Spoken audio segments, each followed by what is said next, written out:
देखेंगे आप लोग देहात में जिनको जो कला है उसी कला से जीवन जीने का राह सीखते हैं।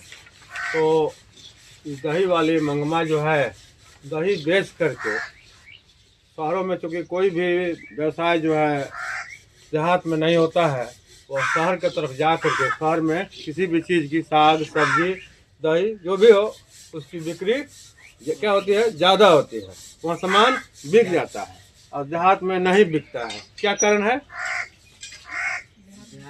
देहात में सामान वो उपलब्ध, आपके घर दही है, भैंस का गाय का दूध है तो दूसरा का क्यों खरीदिएगा।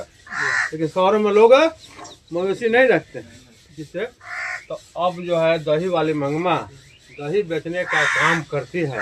दही बेचते बेचते दही बेच करके अपने बहू, अपने बेटा और मंगमा का पोता, इस सारे लोग का काम चलता है। ये लोग काम नहीं करते हैं, बूढ़ा आदमी मेहनत करता है और नौजवान आदमी घर में बैठे बैठे बूढ़ा का कमाई खाता है। इसमें दिखाया गया है। तो एक दिन की बात है, कुछ औरतें क्या करती हैं कि अपना गुस्सा जो है, अगर पति से झगड़ा होता है, सास से झगड़ा होता है, तो गुस्सा जो है अपने बेटे पर उतारती है। कहा गया है देहात में किसी की किसौती का खीस कठौती पर, तो वही हाल है यहाँ पर। मंगमा की बहू मंगमा के पोते यानी अपने बेटे को, मंगमा का पोता पीट रही थी, तो मंगमा उस पर कही, छोटे बेटे को क्यों पीट रही हो, मेरा सा जान है, तो पीटने से आपको क्या फायदा है। और जोर जोर से पीटने लगी। कभी कभी किसी की हिफाजत में कुछ बोला जाता है तो ऐसा होता है कि उसका दूना जो है सूद ब्याज सहित कोटा पूरा हो जाता है।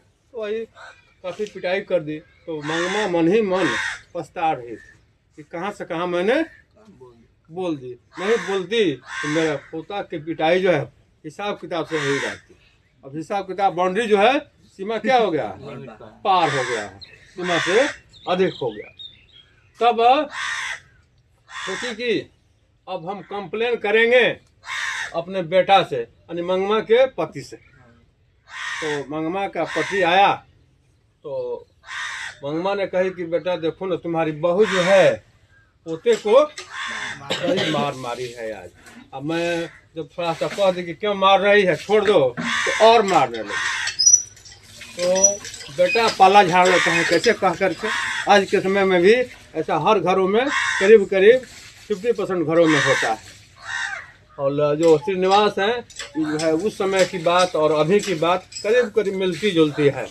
वहाँ पर मंगमा का बेटा कहा कि मम्मी माँ, मैं तुम्हारे और पत्नी के झगड़े के बीच में कबाब का हड्डी नहीं बनना चाहता, मैं तुम लोग के बीच में नहीं पड़ना चाहता। कारण क्या था?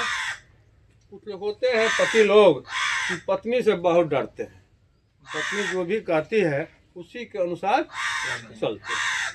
तो यहाँ अब उसके बाद यह कहने का नतीजा हुआ कि शाम तक उसका रिजल्ट भी आ गया, परिणाम भी आ गया।